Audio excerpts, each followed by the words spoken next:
Okay, hello mga ka-field investors. Ayan, bali good morning po. Ayun, ngayon po dito po tayo sa Fairway View. Dito po sa Barangay Salawag, Dasmariñas, Cavite.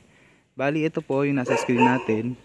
140 square meters po siya. Ito po yung pinaka end, ito pong arrow. Tapos ito po yung pinaka end din ng property, yung arrow po na to. Bali pa ganun po siya. 140 square meters po sa halagang 1.3M lang po ito. Ayan. Bali may mga available pa po dito na iba pang lote, 140 square meters. Then ano na po siya, 2.8M. Bali ito po 1.3M lang. Tapos ito po yung pinakalote, ito po yung harap niya. Pag pumunta po ako dito sa spot na to. Ayan. Ito po yung pinaka view niya sa harap.